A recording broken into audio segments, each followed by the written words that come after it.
Thanks everybody for coming to our weekly Road to the White House Students Talk Back political lunch panel discussion. For those of you who I haven't had the chance to meet before, my name is Dan Schnurr, and I'm the director of the Jess Unruh Institute of Politics here at USC. We co-sponsor these lunches every week with the Center for Communications and Leadership out of the Ann Arbor School, the Bedrosian Center for Public Policy in SPPD. And when Unruh hosts these events, we co-sponsor in particular with the College Republicans and the College Democrats, and also with the Daily Trojan. And as is the case when we sponsor, when we take the lead role in hosting these lunches, I'm joined by a co-moderator from the Daily Trojan editorial board, and today I'm joined by Rachel Bracker, the news editor of the Daily Trojan, who will work with me in asking questions of our panelists. Let me take a minute to introduce our panelists, and then we'll get started with today's discussion on education policy in the 2012 presidential campaign. And we've got a really good group here with us today. I think you'll enjoy hearing from them. Sitting way down at the end of the table is my friend Reed Daly. Reed is an adjunct professor at the Ann Arbor School of Communication. But more important, well, not more important than that. There's nothing more important than that. Thank you very much, Reed. Reed has been one of the state's and the nation's most prominent Republican strategists for many years. He was the deputy campaign manager for Governor Schwarzenegger's re-election campaign in 2006. He was the deputy campaign manager for John McCain's campaign for president in the 2007 aspect of that campaign. And he's advised candidates in the Republican Party at the local, state, and national level for many years. Like I said, one of the most respected, not only in California, but nationally. Join us in welcoming Reed Daly.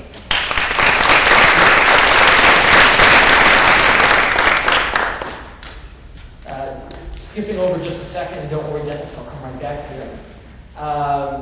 Sitting in between Dennis and Victoria, as you can see, is Shannon Murphy. Shannon is currently the Deputy Controller of Communications for LA City Controller Wendy Gruhl. She's previously worked for prominent Democrats as the Communications Director for California Assembly Speaker John Perez, for Congresswoman Karen Bass, and Assemblywoman Holly Mitchell. And like Reed, albeit from a slightly different ideological perspective, one of not only California's, but the nation's most respected Democratic political communications strategists and analysts. Join us to welcome Shannon Murphy to the debate.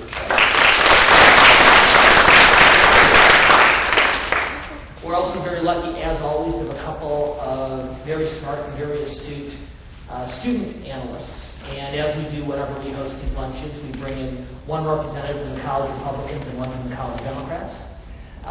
Sitting in between Reed and Shannon, ready to separate them if necessary, is Dennis Sue, representing the College Republicans. And sitting next to me here is Victoria Halebo. Victoria is representing the USC College Democrats. Let's welcome Dennis and Victoria.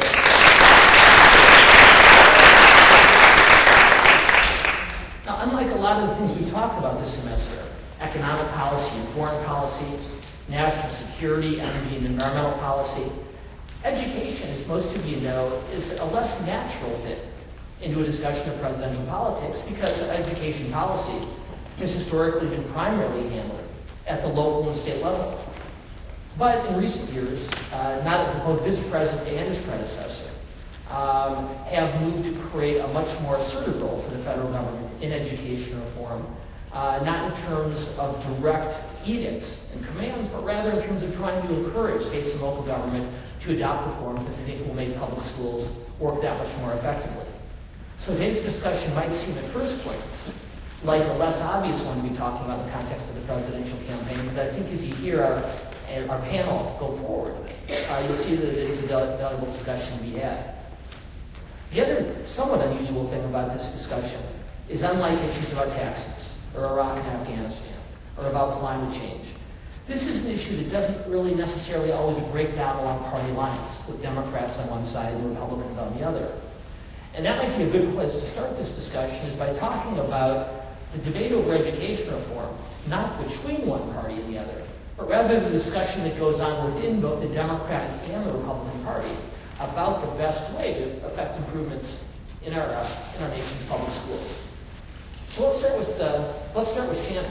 Shannon, in addition to the work for the office holders that we talked about earlier, you've done a good amount of work on education reform. Maybe you can start us off by talking a little bit about how the issue gets shaped in the Democratic Party. Then we'll let Reed talk about the same discussion as it takes place among Republicans. Thank you. I previously worked for the Los Angeles Unified School District, second largest school district in the country. And after that, I worked for Governor Roy Roman. Could you speak closer to the microphone? I worked on an effort to try to influence the presidential candidates to talk more about education in the 08 cycle for the Bill and Melinda Gates Foundation. And so in terms of the way that the debate is being framed right now, it's an issue of economics. And I think that that's the way it's going to continue to probably be portrayed in this election cycle that's coming up.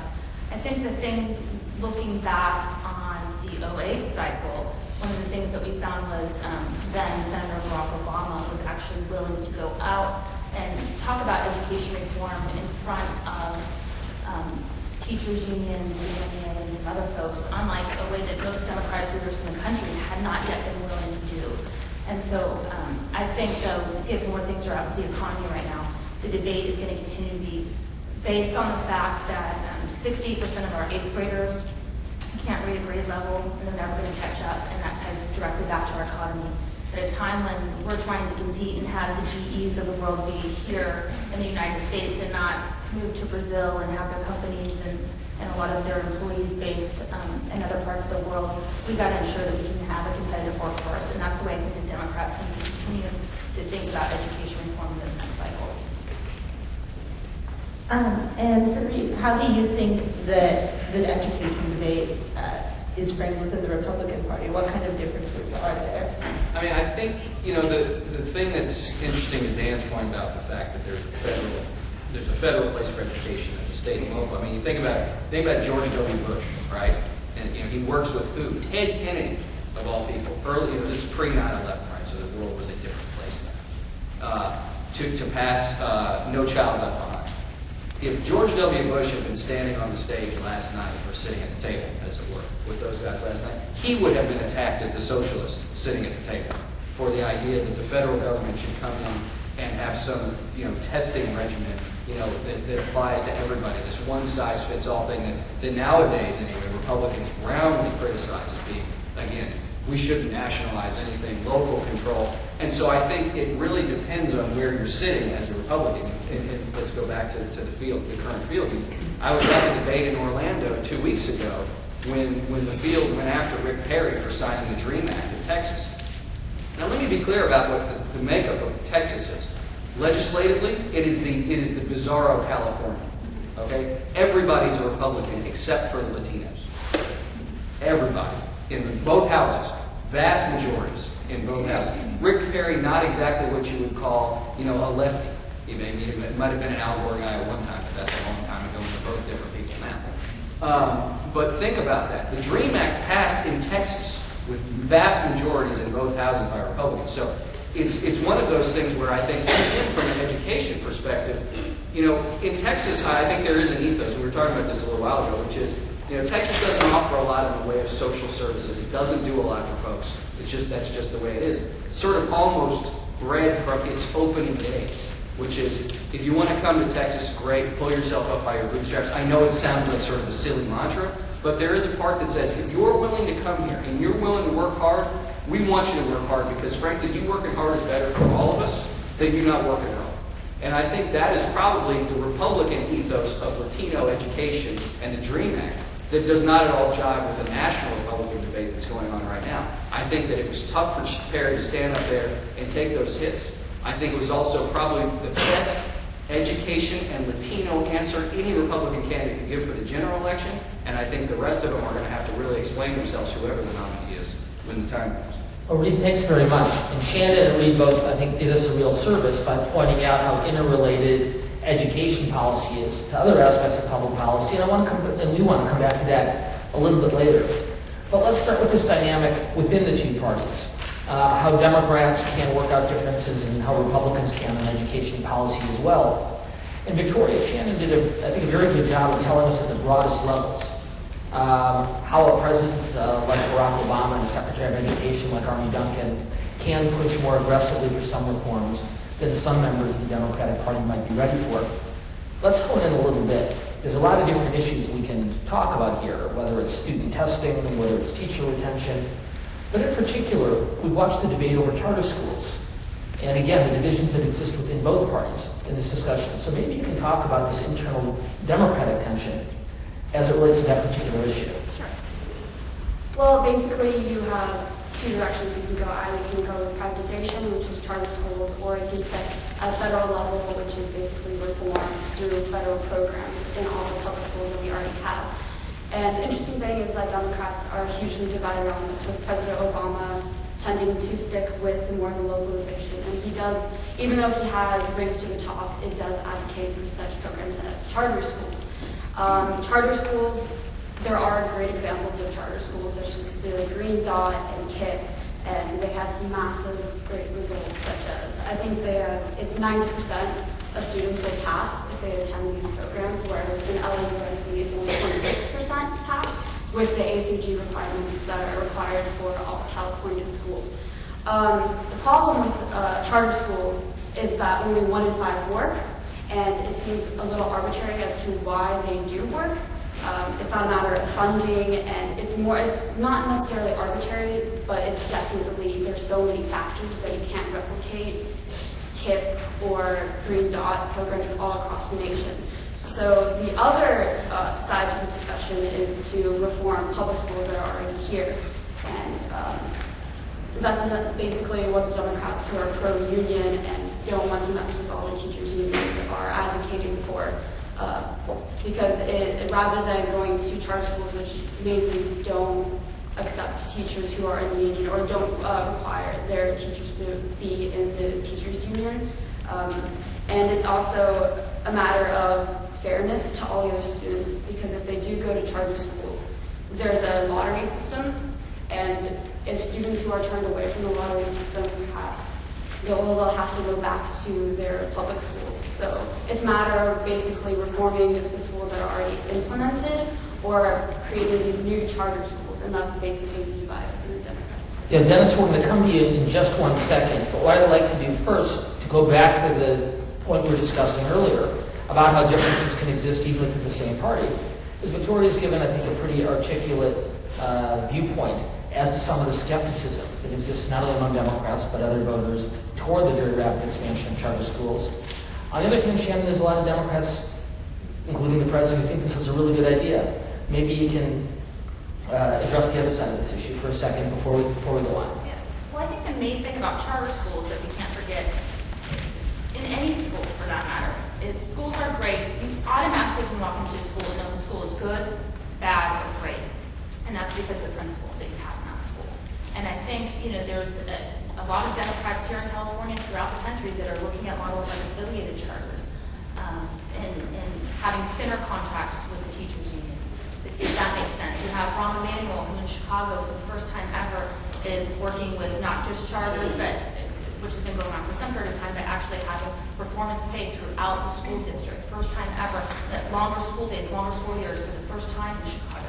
And so I think that what charter schools show us is that regardless of where you are from, what school you go to, what neighborhood your family lives in, is that you can have a chance. And so there's pockets of success for the ones that work for the good ones. And I think what we've seen with President Obama is he's really embraced 3 pillars in terms of education reform. Charters is part of that, but he's really looking at some of these other issues that have never been talked about before in Democratic circles, including having an effective teacher and what that means, making sure that there are longer school days and longer school years, and making sure that there's rigorous standards, because right now, whether you're in a charter or you're not in a charter, the standards that California has for its K-12 elementary education is completely different than the standards that Texas has. And those standards are completely different than the standards that, Ohio has, and New Hampshire and other primary states. And that's where you see a lot of conversations right now within the Democratic Party is how do we have reforms that make sense? Charters, I think, are going to be a large piece of that puzzle as Democrats continue to work through and Republican version of what makes the most sense. Thank you, Shannon. And Dennis, I know you wanted to talk a little bit about how local education reform and control should be. Yeah, so part of the idea behind charters is that there's going to be a little more competition for students and a little bit more choice for students. And part of that choice needs to be local control. Just as Reed was saying earlier, Bush had basically this federal mandate among all the states, and now most of the country has moved rightward on this issue in the sense that they're looking for more local control. And for instance, Obama has put up these waivers for No Child Left Behind, for instance, and so part of the local control issue is that parents do, for the most part, care about how their kids perform in school. And the problem is the government, far away in Sacramento, for instance, or even DC, can't necessarily understand all the contours of one particular issue in a particular geographic region. So some of the benefits of local control would be greater flexibility as well as better performance. Thanks, Dennis. Reed, I want to come back to you now because it struck me as I was listening to Victoria and Shannon articulate two different approaches to education reform within their party. It struck me that there is a role and perhaps even an opportunity for Republicans that I don't necessarily see them taking. You got a Democratic president and a Secretary of Education who's not just pushing for a broader expansion of charter schools, who's talking about rewarding the highest performing teachers, but either discipline or even replacing the worst performing teachers. They're talking a lot about accountability, talking a lot about test scores. Now, Barack Obama is a good and strong and loyal Democrat, but listening to him talk on education policy, this sounds like the sort of thing that Republicans ought to be more supportive of. No, Where are they in this discussion, or more accurately, why aren't they in this discussion? I think first and foremost, from an electoral perspective, it is all economy all the time, right?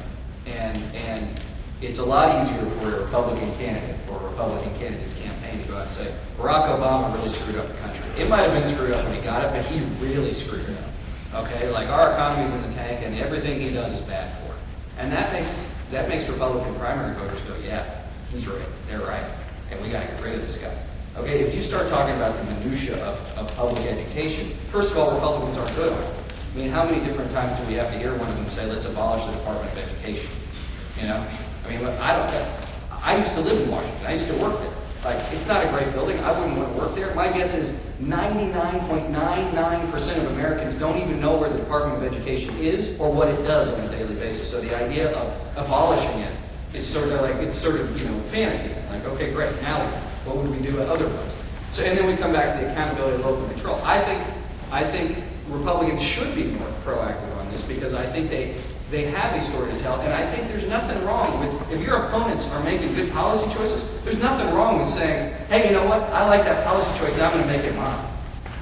Let's do more charter schools. Because, you know what, if there's something else that, really advocating local control, this more accountable framework, the charter schools, it would also give them the natural ability to give teachers unions, which they love doing more than anything.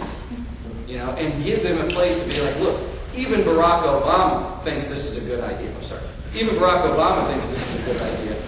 And the teachers union takes it, and it gives them one more vote unit, right? Every politician loves a straw man or a vote unit to go after. So I think they're not comfortable on it.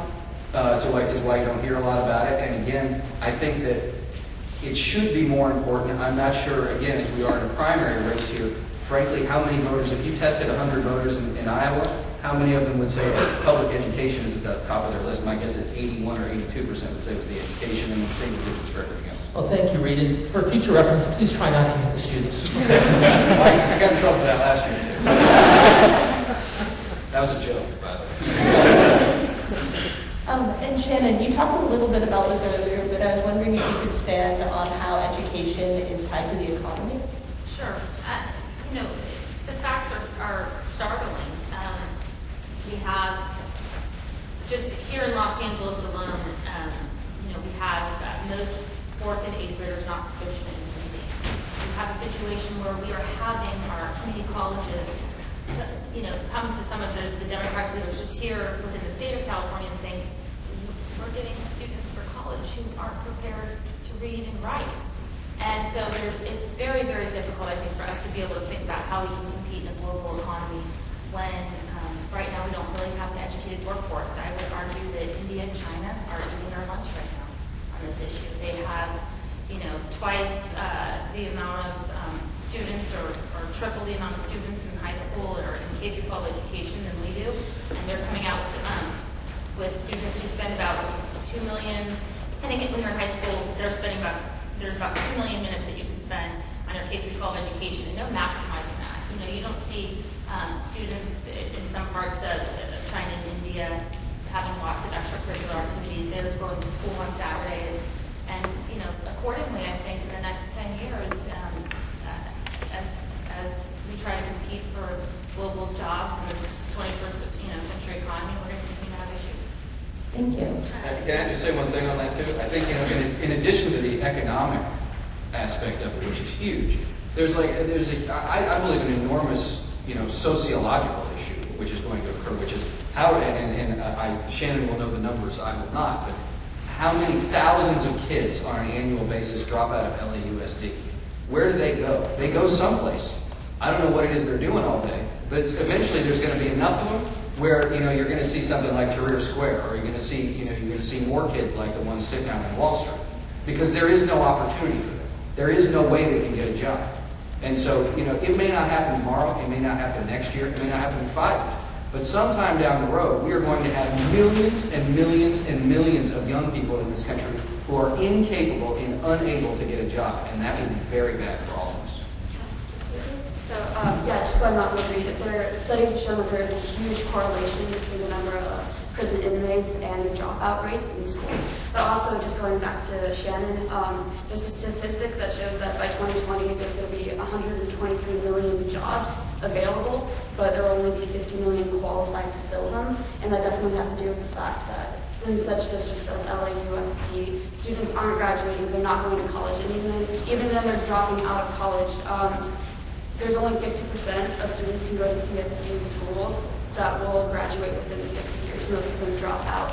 And that just, it's the long-term economic. Right. The numbers are staggering. $300 billion right now in lost wages, lost taxes, lost productivity are due to dropouts. $300 billion.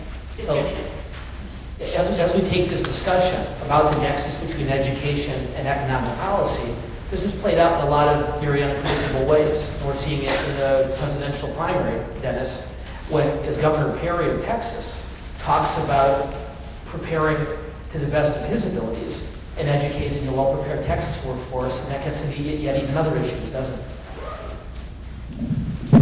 Yeah, so that definitely gets into, as Reed was saying earlier, that was a perfect answer. What Rick Perry is saying, which is, we've already spent such and such amount of money educating these illegal immigrants in K-12 schools. We might as well be preparing them, allowing them to go to, get a college education in Texas, pay in-state tuition rates so that they can become, productive citizens. That makes sense for a border state, but at the same time, for people like Bachman or Romney, who are from more northern states that aren't necessarily border states the way California and Texas are, that answer doesn't seem to make sense to them. And this, so far, has only been a real problem for Rick Perry in the Republican primary, but eventually, this might become an electoral issue for, other candidates if Rick Perry manages to turn this around and start asking, education proposals from the other candidates. And speaking of, from an electoral college perspective, to really get wonky on you here, the kind of state that Rick Perry is from, and the kind of state that New Mexico is and Arizona is, Colorado, that's where all the people are going, either from somewhere in the United States, and that's where all the other people are coming to, right? Think about all of it, Pennsylvania, Ohio, all those Rust Belt states, they have lost 2 and 3 electoral votes. Those are moving south and west, right? So this is, it may be easy for Michelle Bachmann or Mitt Romney to say, that's something that those guys 2,000 miles do. But you know what? If you cared about it, if you care about being elected president, you better figure it out, because that's where the votes are. Your map is changing, and frankly, the president's got to worry about this as well. And that's going to continue. There's less and less opportunity in those manufacturing hubs as they've been hollowed out for any number of reasons that we won't go into here. And so it's again, this is the sort of short-sighted, I got to win a primary so I can get to the general. I mean, Mitt Romney has never been afraid to be have a nuanced position on anything. I don't know why he'd stop now. So, and I look. Well, we've certainly seen governors in both parties around the country making more and more effort to match up the largest employers in their states with the colleges and universities in those states in order to create a better match between the skills that young people need coming out of school to match up with the skills that employers require. Let's do this though, and we can certainly go for another half an hour, if not another half day, talking with this panel. But as we like to do every week, we want to turn this into a broader conversation. So what we'd like to do in the second half of the program today, as we often do, is open it up to questions from all of you. And as we'll do, as I do every week, I'll make only 2 requests of all of you. Number one, before you ask a question, let us know who you are. And second, particularly on a set of issues potentially sensitive as the ones we've been talking about, if you do have a question for someone with whom you disagree, remember that that person might be your opponent in a particular policy debate, but they're not your enemy. And so frame that question with the same level of respect that you'd hope they'd ask you a question as well. So got that, Bobby? No more nasty questions, okay? Okay. All right, well, we'll talk about them afterwards. Who's got questions? Yes? Yes, my name is Kareem Edward. I'm a graduate student, and I'm actually a high school teacher. I teach in Watts for one of the charter schools that you spoke of. I won't tell you, I'll just say that I do. I think what's really interesting is that we keep saying they, the students. New York Times the LA Times just released an article today specifically saying that the Department of Education released a 19-month study about the lack of quality education for both black and brown students. What we tend to find is that a great deal of those who speak about education actually had private school education. So you look at all of the heads of our Department of Education, 94% of them, if we're doing the stat thing, all went to private school. A great deal of those that sit on superintendent boards, all private school. If you take a look at the percentages of people that attend USC, a great deal of them, not necessarily just private schools, but from affluent neighborhoods. So it's also kind of interesting just to kind of look at this panel when we keep saying they, but we have to realize that the highest form of the dropout rates are coming from black and brown students. Currently, right now, you have black males that are reading at a 9% efficient rate. Latino males are reading at 14% efficient rate. When you provided that stat about how we're looking at the discrepancy between the prison system and education, we're not talking about affluent white kids. We're talking about black and brown kids. You have a question from the panel? Yes, I do have a question. So what I'm asking is this. When we present this information and we turn this into a politics conversation, what are we really doing for the people that are on the ground and in the streets? Because like I said, for me, I teach in Watts and Compton. And what I see is that this conversation is great as it plays here, but what is both sides of the table going to do exactly for the people on the streets that need this help, and when we're going to start changing it from they and them to really looking at the black and brown individuals that are actually having the real problem in education? Well, I'm going to let the panelists weigh in on what their respective parties believe can be done in this area. But before they do that, I'll just make 2 quick points. Number one, in fairness to the panel, while there can and should be an ongoing conversation about education policy in the public schools on this campus and elsewhere, this is part of a series on the presidential campaign. So if Kareem or anybody else attending the lunch thinks that the conversation is focused too much on the politics of education and not on specific policy reforms, I'll plead guilty as charged on behalf of the panel, because that is the construct through which we set up these lunches throughout the semester. And if Kareem or others in the audience would like to work with us at the Unruh Institute on setting up a conversation that focuses less on the politics and more on the substantive challenges, we'd be eager to work with you to put together that kind of programming. For those of you, Kat can talk to this, and there are a couple of others here as well. For those of you in our Future of California class, there's Alex back there hiding. For those of you in the Future of California class, you know that a few years ago, released out of Stanford University was a seminal set of studies called Getting Down to Facts on K-12 Education in our public schools. And one of the very few areas of agreement between analysts and educators from the very far left to the very far right whether those individuals thought more money needed to be spent in our public schools or not, was that more financial resources needed to be devoted to those students who were most at risk, either because of socioeconomic circumstances or other. There's all sorts of reasons why that hasn't happened, and it's probably a discussion for another day in a different kind of conversation. But at least for today, for any of our panelists, would you like to talk about what your party would do to help those most at-risk students? Man, that's hard to do in 30 seconds. The question you asked, I think, is an excellent. I think it is one that, frankly, I am not qualified to answer, very honestly. I went to public school until I was a freshman in high school, and then we moved to Dallas. And my parents had two options. They could send me to a Dallas public school, or they could send me to a private school. And they were not going to send me to a Dallas public school. My parents spent more on 3 years of private high school than they did.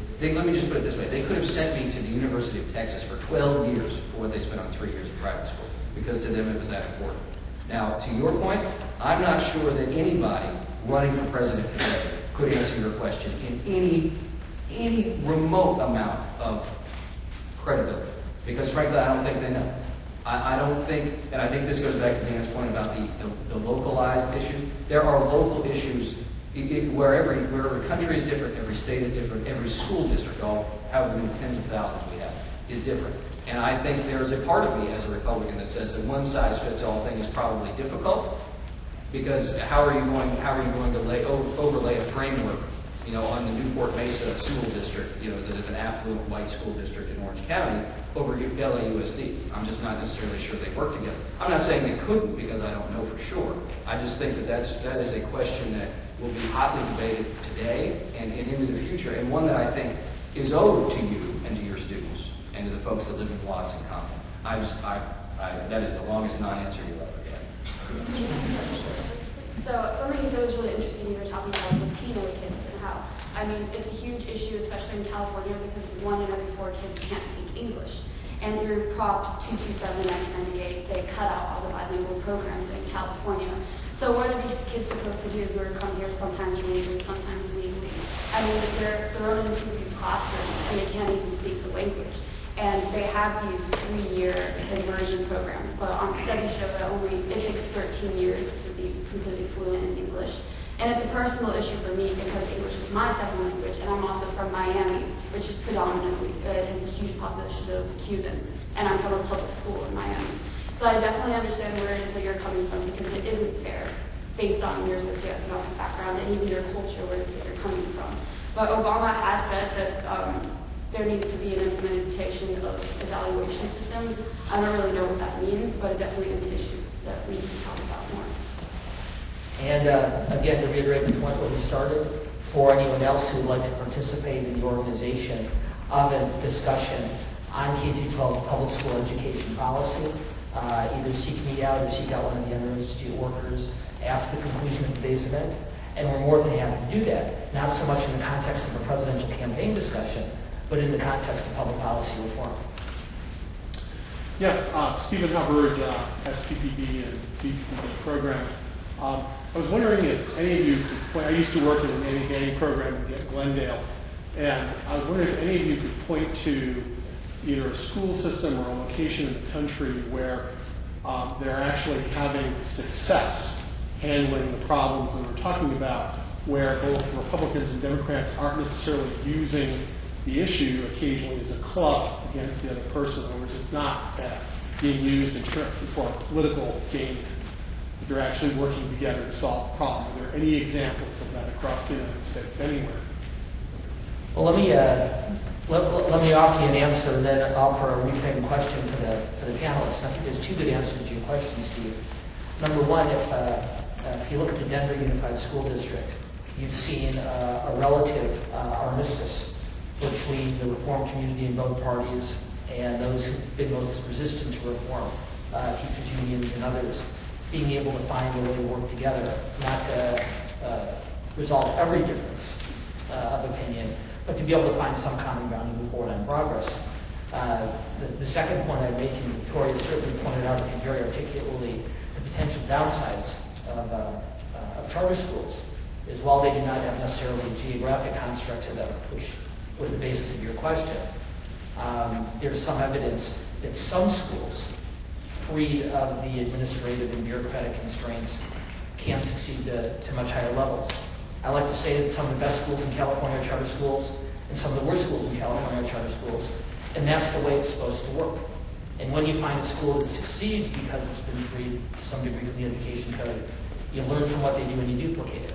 When you see a school that fails, once it's been freed from those restraints, you fix it. But I would say that at least the cohort of the charter school community that has seen some success, and certainly there has been a downside, speaks to the kind of thing that you're talking about. Any of our panelists like to add at all? I think you're right on when you bring up Denver. I worked with Chris Romer, who was running for mayor of Denver Public Schools. I worked for his father for many years. There's been a lot of great things that have been happening there. I think what we're finding, though, is that the successes that we've seen with who they are in K-12 education, just frankly, they're not systemic, even from district to district, let alone state to state. So we see there's some really good school districts in California, and then we have some of the worst here in Los Angeles. How about a test for administrators in addition to having, if they're going to test teachers, then maybe they should apply the same rule to administrators, because it's been pointed out, wherever you find a good high school, you find a good principal, but where it's not if you have a bad principal, you're not going to have a good school. If you were in any other business, if you weren't good at your job, you'd get fired, right? I mean, unless it was a poorly run organization, if you don't do your job well, somebody else is going to come do it. I don't see an issue with that. I don't think Republicans would see an issue with that. Hi, I'm Bobby. I'm a senior majoring in mechanical engineering. And I'm just wondering if the panel could discuss maybe student loans, their role in politics. So, yeah, it's interesting because it's definitely been a huge thing in the news recently with all the you have Occupy Wall Street, and then you have Occupy Insert Random City, and all of them. And a huge group of them are actually, of the 99%, are recent graduates who can't pay their student loans. And so, as a result of that, they're in huge debt. And Obama he's under the Health Care Act. There's a provision that's basically the student loan reform. And it says it's loan forgiveness. So after 20 years, if you make your payment every single month, all of your other debt is forgiven. And if you work in social work for 10 years, or if you work as a teacher and go into school, then it's 5 years. And it basically also it's capped at 10% of your income once you take care of taxes and basic necessities.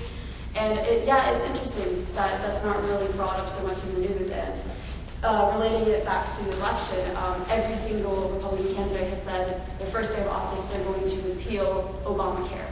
But what's not really talked about is the fact that under health care there is this provision for student loan forgiveness. Problem is that it's not implemented until 2014, well after the next election. So basically, any student who doesn't want to be burdened by loans for the rest of their life should vote for Barack Obama.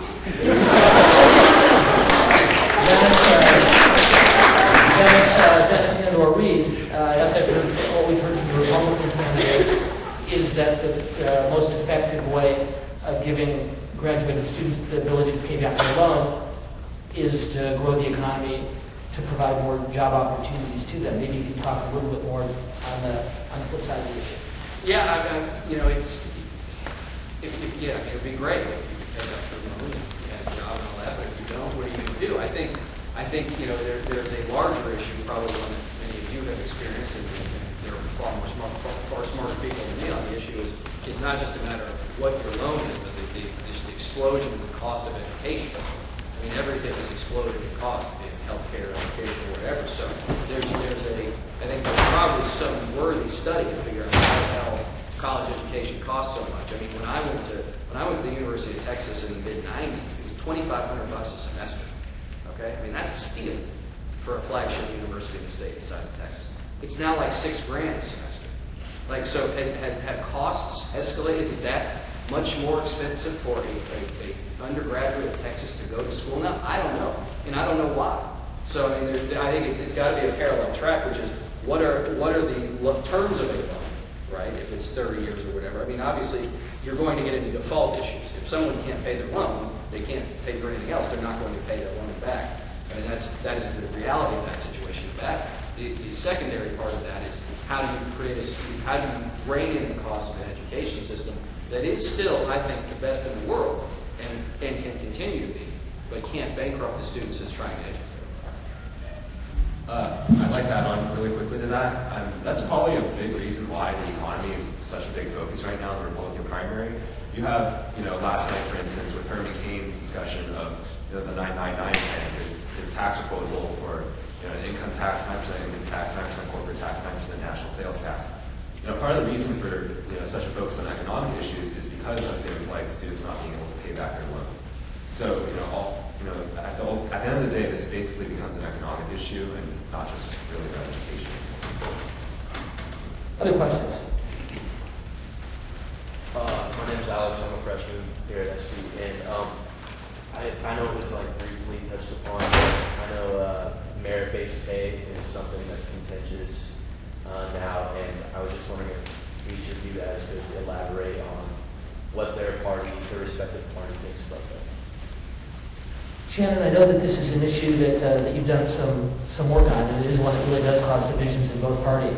Maybe you can talk about the up and the downsides of financial rewards or penalties for teachers based on outcomes. In education, what we've been hearing a lot lately is about having high expectations of our teachers, of our principals, of our students, and holding everybody accountable. I think it's again, you look at models. Chicago is one of the biggest, most recent that are moving towards a performance pay for having an effective teacher in the classroom. So I think there's, these rails that at one point the Democratic Party wasn't even willing to consider, and now they're fully embracing because this has become such the issue of education reform has become so, just pressing. So it's a tough call. I mean, I think it's one of those things that Democrats are going to have to continue to try to work with their allies. I think that the most important job you can have is to be a teacher. And right now we have to figure out a way to pay our teachers when right now the state of California is just cutting the budgets and slashing all the programming for schools. And so we have to figure out a way to meet that balance where we can reward our teachers, have effective teachers, have longer school days, and be able to really make this conversation not about the adults in the room, but about the kids, because that's what's most important, I think. Can I say, again, going back to sort of my fiscally conservative thoughts, I think incentivizing people to do better work is a good thing. And I think that, to Shannon's point about the fact that there is now a debate about this in the Democratic Party is really something. I was on the road someplace a couple of weeks ago, and I was watching Morning Joe on MSNBC, the bastion of conservative thought, and they were talking about it was an education show. They were at college someplace. They were talking about some of their memorable moments on the air when it came to the education discussion. And one morning, Randy Weinberg was on with what's his name, Carl Bernstein, and Carl Bernstein launches into it about the fact that the teachers' unions are the biggest impediment to public education, and he just lets her have it. And she related later on that was something that she just devastated her because of someone, again, Carl Bernstein, not exactly what you would call an icon in the conservative American movement, is going after her, and calling the teachers' unions the problem. That's a big deal because now, the folks, the folks in the newspapers and the press who have normally been on your side are now turning on you. If you're a company in this country and you think you have a legislative or a regulatory issue coming down the pike, you don't sit there and hope it goes away. You go out and you figure out with that legislature, be it here in California or in Congress or with the federal trade, you try to figure out some compromise that will be not as bad, but let you do what you got to do. And if I were the teachers union, if I was their political guy, I'd say, guys, look, now is the time for us to figure out what our best deal is for the next 50 years before everybody turns on us. Because if you think back, in election years past, who was no better a messenger, for the labor movement in California, a teacher, right? I think that page is turning. not because I dislike teachers, I love teachers. I'm a father now myself. But the political times have changed, and I think if they were smart, they would get out ahead of this and say, merit-based pay is a good thing. Let's reform teacher tenure. You're right. I mean, why wouldn't the teachers' union want the best possible teachers they could have? I mean, to me, it's common sense. I understand it is a third rail, especially in Democratic politics, but if I were them, I would be looking for a way to find reform that they are bringing to the table and really inoculating themselves against something worse in the future. Victoria, I noticed that you wanted to weigh in a little bit earlier. Do you want to address this question, or did I misunderstand? No, I can actually do something you just said. It was interesting. Something interesting you said was basically, can the unions conform, or can they at least reform to do it? But something interesting that happened was Michelle Reed basically proposed that, hey, like if you reform tenure, not necessarily give it up, but if you push it back a little bit, then you can be making 6 figures. Like if you're a good teacher, you should be making a lot of money, and the unions basically ran her out of town. I mean, they voted no, and it resulted in Her and her mayor. Her and her mayor, exactly. So And she's now California. exactly. I think it is definitely necessary that the unions take a good look and they start reforming, because if within the Democratic Party, which is usually completely staunchly pro-union, even they're having doubts about legitimacy of it, I think it definitely is something necessary that has to happen. Other questions? Over on the side here. My name is Laura. I'm a senior poli-sci major. So going on that same topic, what do you think is the future of last in, first out? And I'm sorry, Laura, can you repeat the question? I'm kind of talking about the future of last in, first out, and their relevance, and the policies about the relevance to the teachers' unions. Yeah, this is going on. If merit-based pay is a new thing, where do you see last in, first out going? For those of you who didn't hear the entire question, one of the real challenges facing public education is that when economic and budgetary necessities require teacher layoffs, it tends to be the youngest and the least experienced. It's almost always the youngest and least experienced teachers who are laid off, as opposed to other measurements of quality. I defer to Shannon or somebody who probably knows the policy better than I do. Yeah, schools need reform. I don't want to sidestep your question because it's important. I mean, what do we think? I personally think, regardless of I'm a Democrat, obviously, I work on Democratic campaigns, but I think having the most effective teacher in the classroom is the most important thing you can do for a student, period. Whether they have 2 years experience, they're coming out full of energy, and they've just, graduated from Teach for America or from some other, institution. So, obviously, it's something that needs to be on the table and needs to be considered, I believe. Now, do I think the Democratic Party is going to go ahead and fully embrace that? I think, as Reed was saying earlier, that the tides are changing, and that some reforms that likely never could have been considered, 10, 15 years ago are now reforms that are being given serious consideration. I think even though a lot of Democrats talk about NCLB and all the problems that were associated with No Child Left Behind, you could have never had, I would argue, a race to the top. You didn't have the pathway that was set when NCLB was implemented and then was reauthorized. And so I think, there's a long way to go. There is no silver bullet in education reform, period. This is, I think, one of the biggest issues facing our country, facing our students. I went to public schools. The first private school I went to was USC. Class of 99. Dennis, let me ask you a follow-up question. You talked at the outset about local control. On one hand, Laura makes a really good point about keeping the best teachers, the most effective teachers, not necessarily those who have been in the classrooms for the longest number of years. When you talk about local control, maybe that's a decision that each district or municipality makes for itself. And if one particular community says, we want to keep our most senior, most experienced teachers, they should be allowed to do that. And another district says, we want to make our judgments based on test scores of the students. Another district says, we want to come up with a broader assessment before we make our decisions on which teachers are most effective. Is that the type of local control decisions we're talking about?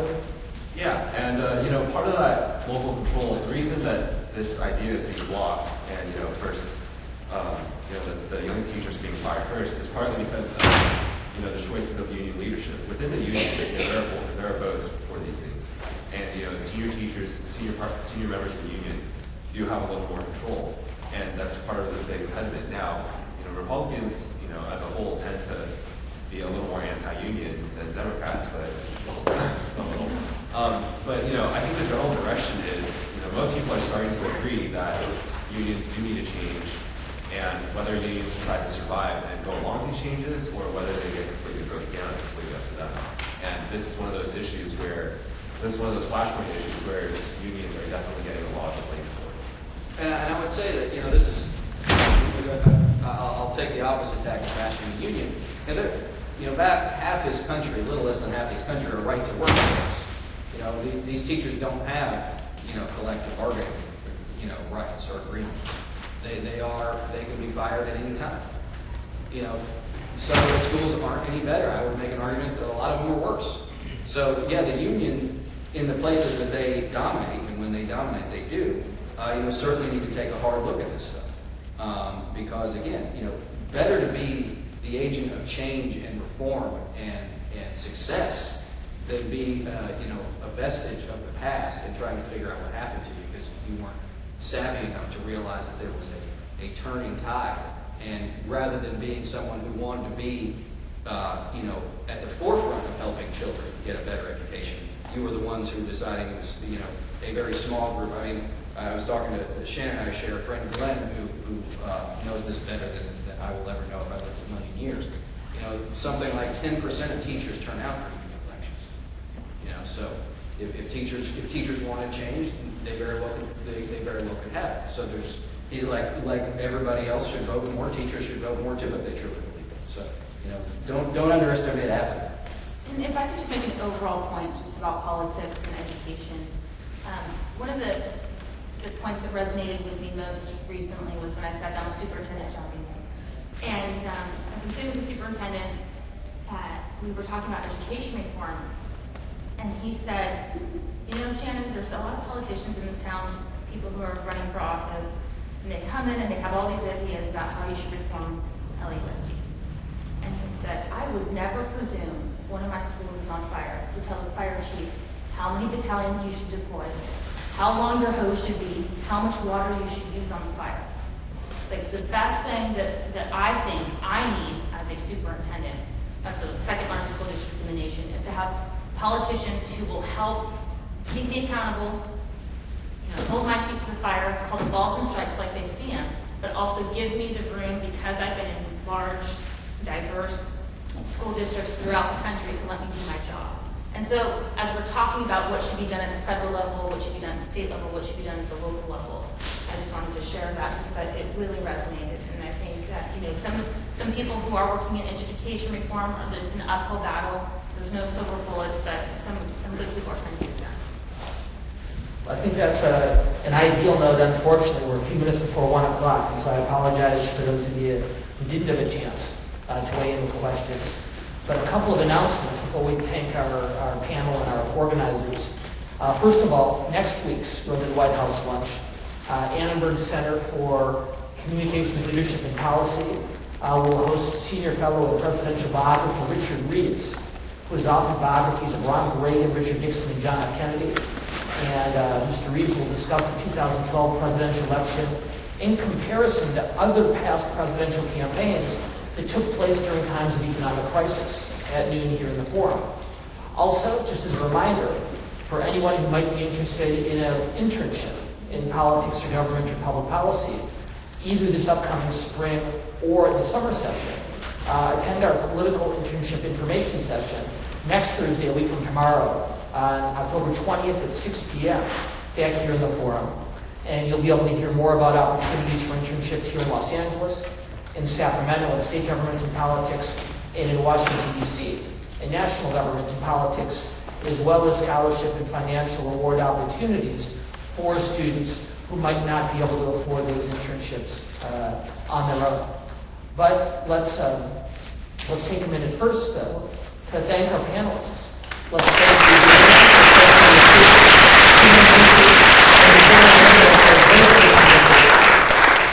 Let's thank our partners at Annenberg and at the Bedrosian Center for their support for these efforts week in and week out. Thanks to everyone from both schools.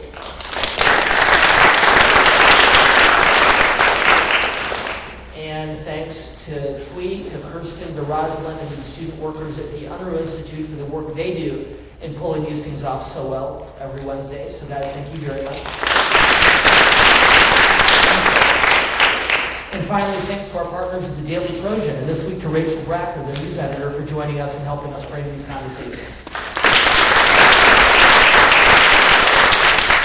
Thanks to all of you, and hopefully we will see you 1 week from today.